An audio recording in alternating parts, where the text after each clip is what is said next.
Have you ever looked at a mango and thought about how different it could look a few hours later? I mean, this fruit starts out looking so fresh and juicy. And honestly, there's something satisfying about seeing thousands of mangoes moving through a place like this. Just look at the scale of this operation.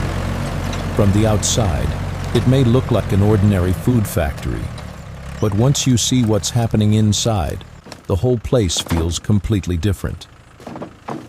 There's mango everywhere. Fresh mangoes coming in, people working around them, machines running continuously.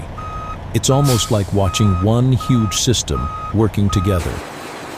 And the interesting part is, no two mangoes are exactly the same.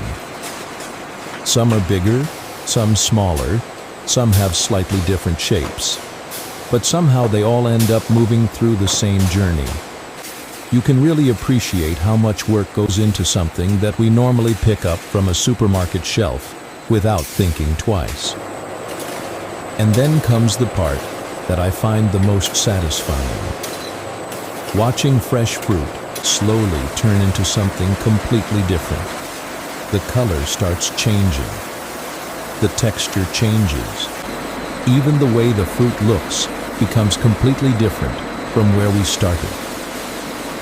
It's one of those transformations that seems simple when you see the final product, but looks much more impressive when you watch it happen.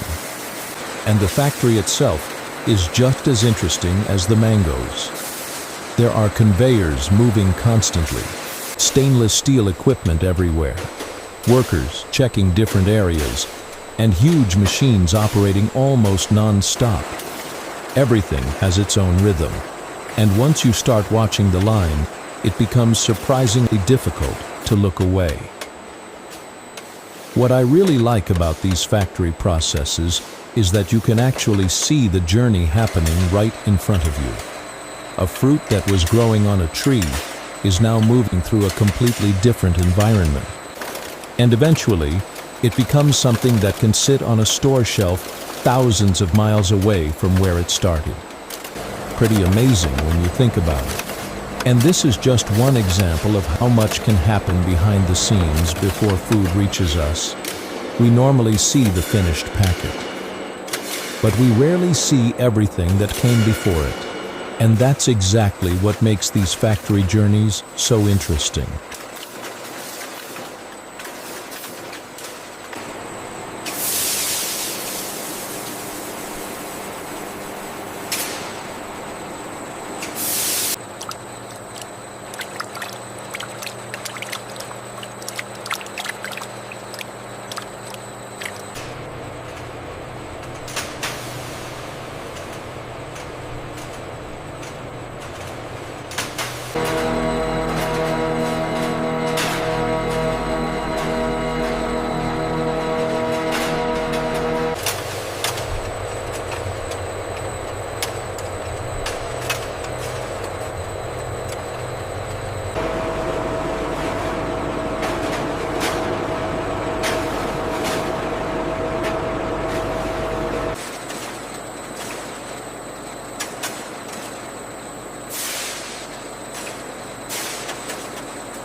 And that's where we'll leave today's journey. From a fresh mango hanging on a tree to the finished product we can find on store shelves, there's a lot more happening behind the scenes than most of us ever see. If you enjoyed watching this entire journey, don't just scroll away. Hit that like button. It really helps the video reach more people. And if this was your first time here, make sure you subscribe to the channel and turn on notifications. because we have plenty more fascinating factory journeys coming your way. Tell me in the comments, what food should we take inside a factory next? Would you like to see how pineapple, bananas, potatoes, cheese, chocolate, or another everyday food goes from raw material to the final product? Drop your choice below. I'm genuinely curious what you want to see next. And if you know someone who loves watching massive machines, food factories, and satisfying production lines, share this video with them. One like, one comment, one share, and one subscription may seem small, but together they help us keep making these videos. Thanks for watching, and I'll see you in the next factory journey.